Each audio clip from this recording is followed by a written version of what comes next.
பிறக்கும்போது யாரும் கவிஞர்களாக பிறப்பதில்லை.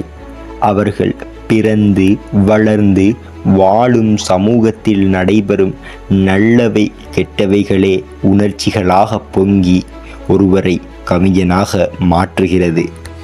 அதிலும் சிலர் சமூக பிரச்சினைகளுக்கு எதிராக வாளேந்தி போராடுவார்கள். ஒரு சிலர் பேனா முனை கொண்டு போராடுவார்கள். அப்படி தனது சமூகத்திற்காக தன் கவிதைகளால் புரட்சி செய்த ஒரு மாபெரும் கவிஞன்தான் ஓட்டமாவடி இஸ்மாயில். கலை தாயின் யுக நீச்சலில் ஓட்டமாவடியில் ஒரு சூரியன் உதயம் கண்டது.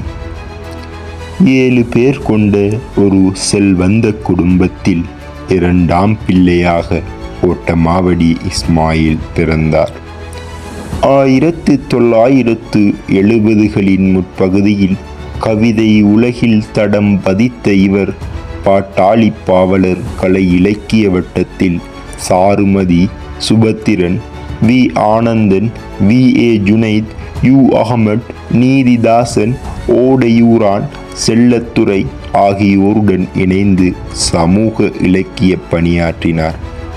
70களில் முதலாளித்துவ வர்க்கத்திற்கு எதிராக தனது கவிதைகளில் கருத்துரைத்த ஓட்டமாவடி இஸ்மாயில் 80களில் சமூக பிரச்சினைகள் குறித்து எழுதிய போது பல்வேறு அச்சுறுத்தல்களை எதிர்கொள்ள நேர்ந்தது.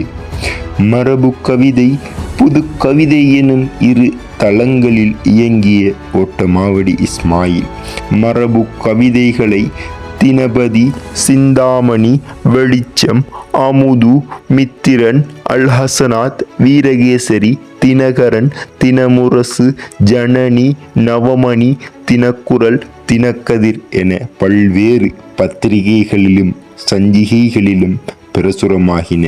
மரபு கவிதைகள் தவிர்த்து தான் எழுதிய புது கவிதைகளை தேர்வு செய்து தூண்டில் இறைகள் எனும் நூலை 2005ஆம் ஆண்டு வெளியிட்டார்.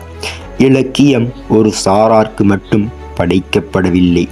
வர்க்க வேறுபாடுகளுக்கு அப்பாற்பட்டு முழு மனித சமுதாயத்துக்குமே படைக்கப்படுகிறது என்பதை உணர்த்தினார் மர்ஹூம் ஓட்டமாவடி இஸ்மாயில்.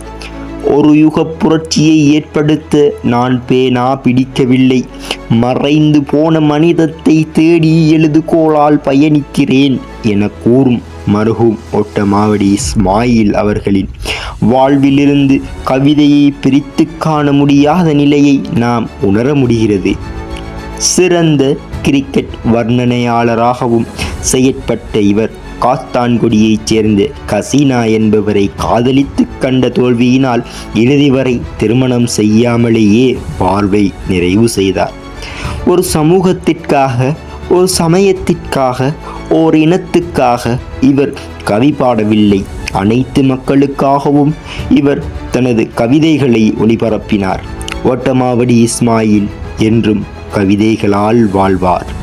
இப்படிப்பட்ட ஒரு மாமனிதரை மீண்டும் ஒரு முறை ஞாபகப்படுத்தியதை இட்டு விண்ணொலி கலைமன்றமானது பெருமிதம் கொள்கிறது. அல்ஹம்துலில்லாஹ்.